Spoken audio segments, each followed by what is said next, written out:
외톨이가 되어버리니까 일본어 도요토미도 그랬걸요. 도요토미도 안에 국내 정세가 흉흉하고 막 찢어지려고 하니까 야 조선을 찢어가지고 힘을 하나로 몰려서 조선을 쳤는데 중국이 지금 또 국골 자리라. 그래서 이제 대만을 먹자 이런 얘기죠. 대만.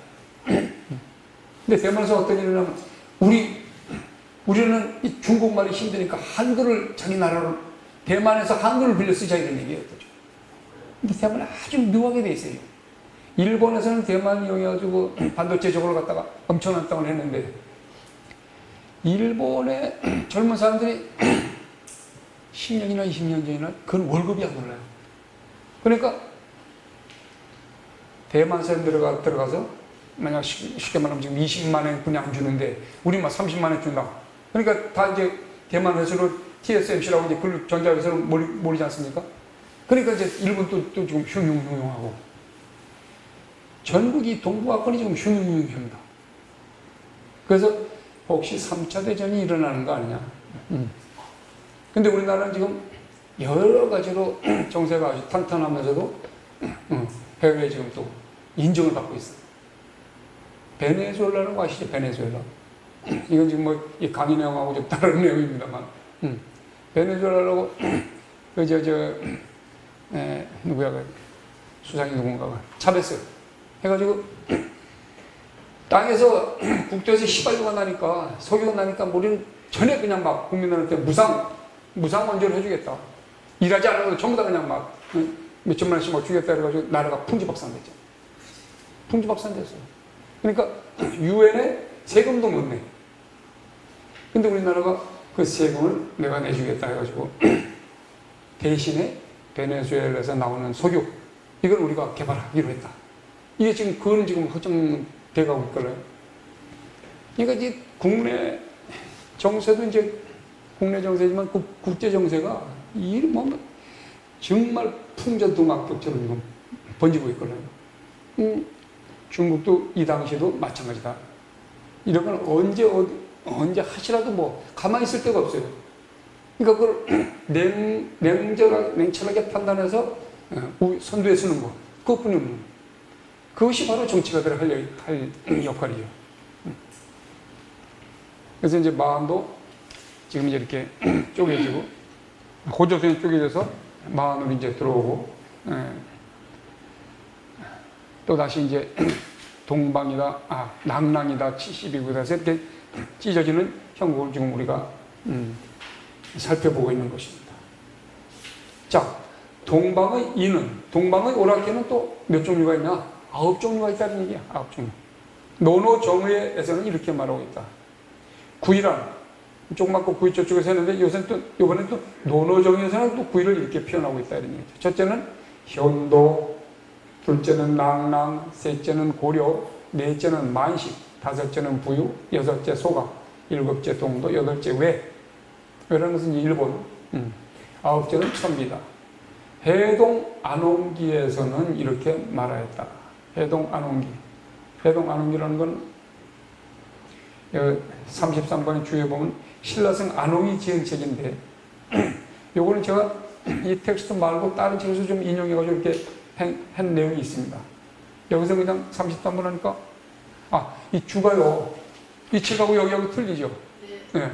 이거는 왜 하냐면 이걸 또 맞추려고 무진장 노력을 했는데 제 실력까지는 안 됐죠. 이 책에서는 절절마다 줄을 새로 썼어요. 그죠? 1번, 2번, 2번. 근데 그걸 다시 하려고 이쪽을 복사해가지고 이쪽으로 다시 옮기고 이쪽으로 다시 갖다 붙여도 먼저 번의 주에 그 다음 주가 되고 10번 했으면 그 다음에 11번이 된다. 1번으로 돼야 되는데. 그래서 이건 제가 이 컴퓨터가 잘못된지 제 능력이 부족한지 안 돼. 그래서 이제 모르겠다. 시간이 옮겨서 이렇게 이제 했습니다.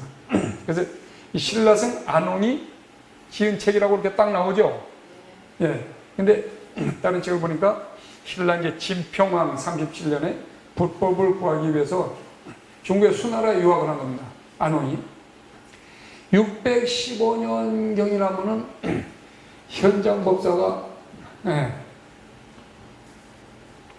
인도에서 불경을 싣고 와서 막 번역을 하던 그런 아주 엄청난 그런 시대입니다. 이 시대.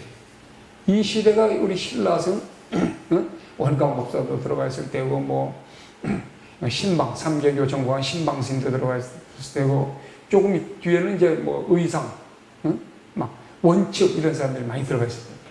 그러니까 이제 안홍도 들어가서 이제 이렇게 불법을 구하기 위해서 수에 유학을 한 거죠.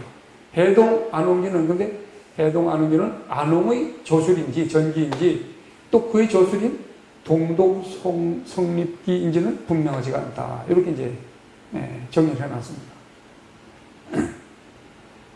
그래서 노노정을 했고 해동 안홍에서는 이렇게 말하였다. 구간이란 그러니까 이 위에 책하고 이제 또 틀리죠. 노노정의하고 해동 안홍기하고는 틀리는데 해동 안홍기는 구간이란 첫째는 일본, 둘째는 중화, 셋째는 5월, 넷째는 탕나라고 했는데 탕나가 어디냐면 제주도입니다. 제주도. 그래서 이제 탐나국이라고도 하죠. 탐나국. 여기는 탕나 이렇게 했는데 다섯째는 응유, 여섯째는 말갈, 말갈은 발해고요. 일곱째는 단국, 단국은 거랑, 여섯째는 여진, 뭐 아홉째는 예명이라서 그 주위에 여러 이제 그 조그만 나라를 다 이렇게 얘기를 해놓은 거예요. 두 외부는 뭐냐면 이 원문에는 이부라고 돼 있어요. 근데 이 책은 우리가 지금 보는 책에는 두 외부 이렇게 돼 있습니다. 근데 원문에는 한문에도 이부 이렇게 돼 있어요. 전한서에서는 소제 시원 5년 기해년 BC 82년인데 두 외부 그러니까 두 어떤 그 시점은 큰 부락을 두고 옛 조선의 땅이다. 조선의 옛 땅이다. 이렇게 이제 하였다 이런 얘기죠. 이는 평나와 현도군 등을 평주 도독부라고 삼고 임둔과 낙랑 등 두 군의 땅에 동도 도의부를 설치하는 것을 말합니다. 근데 이제 개인적으로 말하는데 조선전에는 진본, 현도, 임둔, 낙랑 등 네 군인데 지금 여기에는 평나가 있고 진본이 없으니 아마도 한 지방을 가지고 두 가지 명칭으로 해서 부른 거 아니냐 이렇게 이제 생각을 하고 있는 거죠. 이 지금 여러분이 보는 텍스트 이 삼국유사를 여러 책하고 제가 대조를 하다 보니까 이 책, 요거 역주 한국정신문화연구원에서 나온 건데요. 역주 삼국유사. 근데 요거는 책이 언제 만들어졌냐 하니까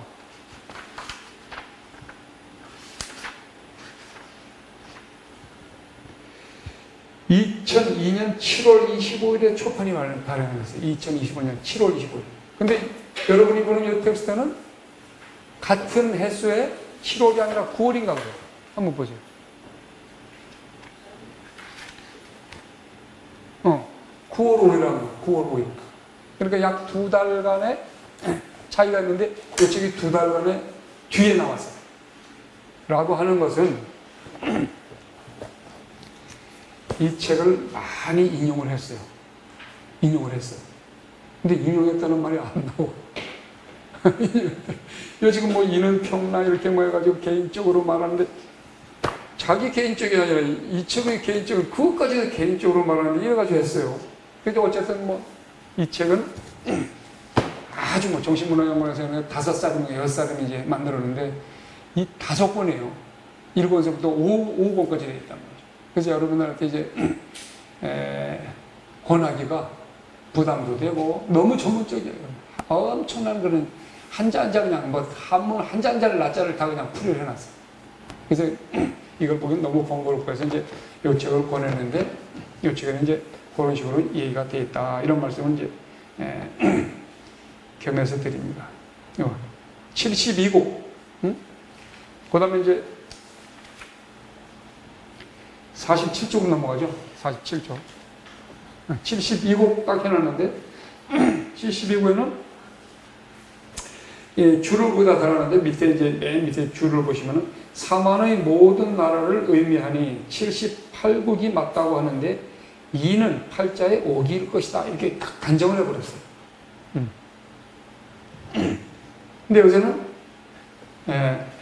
72고 다른 책은 제가 말씀드린 요 정신문화연구원에서 나오는 책인데 여기는 78국으로 되어 있어요. 78국. 어쨌든 뭐 팔자가 이 사람은 이제 팔자가 이자에 뭐 잘못일 것이다. 라고 했는데 이 책의 주에 보면은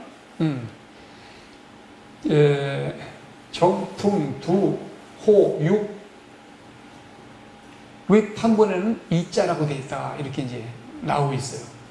그 민이라는 책에는 팔자로 나와 있다. 그러니까 여러 네 군데, 다섯 군데 책이 이자로 나와 있다니까 이거 이제 이 책을 만든 분은 이자는 팔자에 옥일 것이다 이렇게 딱 단정을 해버렸죠. 어쨌든 막 그게 중요한 게 아니라 통전에서는 이렇게 말하고 있다. 조선의 유민들은 70여 개의 나라로 나누어졌는데 이들은 모두 영토가 사방백리였다. 그러니까 막 70여 개로 나눠져서 옹기종기 살아난 거야. 그죠? 만지나 변화 이렇게 해가지고 왜? 막 큰 땅을한테 이제 밀려났으니까. 그래도 우리 이제 그 명맥을 유지하기 위해서 그렇게 이제 옹기종기 사는 거죠. 이런 걸 볼 때요, 저는 이런 생각을 또 합니다. 왜 참 그것도 고마운 일이 아니었나? 고마운 일이라는 건 뭐냐면 일본 사람들이 들어와가지고 뭐 살인으로 보내고 저 중국 뭡니까 중국으로 또 보내고 우리 민족을 막 그려놨잖아요. 근데 그때는 얼마나 서러웠어. 만주로 보내고 길림 인성 쪽으로 보냈잖아요. 그것뿐만이 아니에요. 막 말도 못하게 여러 군데로 보냈단 말이죠. 근데 그게 지금에 와서는 엄청난 국력이 되어버린 거예요. 중국도 지금 찌지고 부지고 하는데 길림도 이제 우리 땅으로 또 들어올지도 모르고 만주도 또 이제 우리가 땅으로 편입될지도 모르고 또 살린도 지금 그래요. 러시아가 지금 전쟁으로 인해서 막 지금 뭐 나라가 망할 지경이었으니까 그 살린 쪽의 땅을 우리한테 지금 팔아먹으려고 옛날에 미국이 알래스카 샀잖아요. 그때도 막 거저 죽다시피 했죠. 그러니까 그렇게 이제 그 찢어진 민족이 가서 사는 그 땅이 우리나라로 다시 편입될 수 있는 그 기회도 조만간 있지 않나 이런 생각을 해보니까 막 옛날에 그런 말이 있습니다. 어떤 노인네가 이제 아들을 하나 데리고 사는데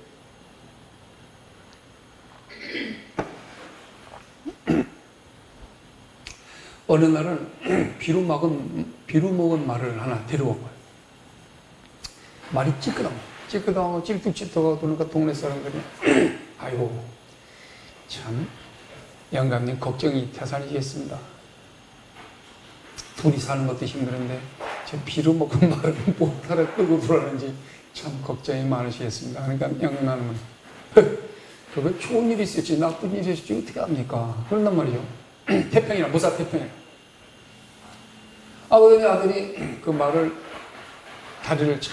다리 상처를 치러가지고 그냥 뭐 여물을 뜯어내고 그러더니 한 달 보있으니까 말이 그냥 아주 줌마가 됐어. 줌마가 되니까 동네 사람들이 또 이구동성으로 영감이 뭐 좋은 일이 있지 나쁜 일이 있지 어떻게 하냐 그러더니 정말 참 좋은 일이 생겼습니다. 그 말 값이 얼마인데 그 참 말을 아주 튼튼한 말이 생겼어요. 얼마나 좋으시겠습니까? 영감님이 하는 말이 그것도 좋은 일이 있을지 나쁜 일이 있을지 어떻게 합니까? 그런단 말이죠. 한 달포 있다가 이 말이 도망을 갔어. 잘 내려놨더니 도망을 하는데 또 동네 사람들이 그래요. 아이고 그 영감님 말이 참 맞습니다. 좋은 일이 있을지 나쁜 일이 있을지 어떻게 하냐 그러더니 도망갔으니 그때 참 걱정이시겠습니다. 그러니까 또 그것도 좋은 일이 있을지 나쁜 일이 있을지 어떻게 해요? 그런단 말이지. 한 달포 있으니까 그 도망간 말이 야생말을 한 30일 끌고 들어온 거야. 그러니까 또 참 경사 났다고 말이야. 동네에서 막 야단이라 우리도 한 마리 달라고 니도 한 마리 달라고 야단들인데 그것도 좋은 일이 있을지 나쁜 일이 있을지 어떻게 하냐고. 말을 타고 다니고 뭐 그냥 30마리의 말을 계속 돌아다니다가 말에서 떨어졌어. 다리 몽둥이가 부러졌어 아들이. 야 이제는 꼼짝 못하겠지. 가지. 얼마나 상심이 되시겠습니까? 아들이 다리가 부러지는데 참 걱정이 태산 같으시겠습니다 했더니 영감이 똑같은 말로 그것도 좋은 일이 있을지 어떻게 하느냐고. 그 다음에 전쟁이 일어났어. 전쟁이 일어나서 동네 다리 성한 놈들은 다 끌려가는데 다리 부러진 아들은 영감하고 같이 살았다는 얘기입니다. 세상 참 그걸 뭐라 그래요? 내자. 네, 그렇죠. 세옹지마입니다. 좋은 일이 있을지 나쁜 일이 있을지 한치 앞도 우리 모르는 겁니다. 자, 다시 본론 들어와서 이렇게 이제 모든 영토가 사방 백리였다 이런 얘기죠. 후한세제 이렇게 말하였다. 서한이 조선의 옛 땅에 처음 사군을 두었고 두 외부를 두었다. 법령이 점점 번잡해 있어서 이를 78개국으로 나누는데 각각이 1만 호였다. 78개국이 각각 나라가 1만 호였다면 뭐 78만이라는 인구가 있는 거네요. 그죠? 상당한 인구가 번창했던 거예요. 자, 그 다음에는 그 작은만 말은 똑같은 내용입니다. 만 어디에 해서 나라로 칭해졌고 진화는 또 동쪽에 위치하고 변화는 남쪽에 위치하고 이렇게 이제 됐다 이런 얘기죠. 낭랑국 그리고 넘어가면 낭랑국 전한 때 처음으로 낭랑군을 두었는데 응소는 옛날 조선국이다 이렇게 얘기를 한 겁니다. 옛날 조선. 응소는 누구냐? 응소는 후한의 연암 사람으로 원소 밑에서 벼슬했고 고대의 예의, 풍속, 관직 등에 밝았다. 송나라 구양수와 송기 등이 편찬한 당나라 역사서다. 이렇게 되어 있습니다. 옛날에 그러니까 낭랑군도 조선이다. 이렇게 이제 알아두시면 되죠. 신당서의 주에 이렇게 말했다. 평양성은 옛날 한나라의 낭랑군이다. 국사에 또 이렇게 말했다. 혁거세는 혁거세 30년에 낭랑 사람들이 신라에 와서 투항을 하였고 신라에 졌죠 이제 낭랑이. 또 제3대 노예왕 4년에 고구려 3대 무율왕이 낭랑을 정벌하여 멸망시키니 그 나라 사람들이 북대방과 함께 신라에 투항하였다. 이때부터 신라가 상당히 강했던 모양이에요. 그죠? 신라가. 점점 이제 커지는 양상인지 이런. 또 무율왕 27년에는 광무제가 사신을 보내 낭랑을 정벌하여 그 땅을 빼앗아 9년으로 삼으니 살수 이남이 한나라에 예속되었다. 이상 여러분에 의하면 낭랑은 바로 평양성이어야 한다. 어떤 사람들은 낭랑은 중두선 아래의 말갈과의 경계요 살수는 지금의 대동강이라고 하는데 어느 말이 옳은지 알 수가 없다. 이게 내용입니다. 이게 여기서 결론을 못 내려요. 이 말이 옳다, 저 말이 옳다. 또 백제 원조왕이 말하였다. 동쪽에는 낭랑이 있고 북쪽에는 말갈이 있다. 이는 아마 옛날 한나라 때의 낭랑군 속현의 땅이었어. 낭랑군 땅이었을 것이다 이런 얘기죠. 신라 사람들 역시 낭랑이라 일컬었으므로 지금 고려에서도 이로 말미암아 낭랑군 부인이라고 일컫는다. 낭랑군 부인하면 낭랑군의 여자를 얘기하는 게 아니라 찾아보니까 낭랑군의 그 어포, 마을을 얘기하고 있는 거예요. 근데 그 밑에는 또 사람을 얘기하고 있어요. 또 태조가 김부에게 딸을 시집 보내면서 역시 낭랑공주라고 했다. 그러니까 낭랑이라는 것은 이런 어떤 그 고려시대의 읍을 얘기하는 거예요. 딸을 시집 보냈으니까 낭랑에 사는 공주가 되었다. 그래서 낭랑공주. 이 책에는 그냥 낭랑공주에 대한 적이 없는데 정신문화연구원 책을 보니까 고려시대의 읍호라 이렇게 이제 나와 있는 것이죠. 그래서 다시 이제 북대방으로 들어갑니다. 진도 막 팍팍 나가요. 여기서는 더 얘기할 게 없고 쭉 이제 해나가야 되는데 요건 6월 28일 날 날짜로 딱 내가 못 박아놨네요. 정확하네요. 요건 다음 주에 하기로 하고 한 10분 쉬겠습니다.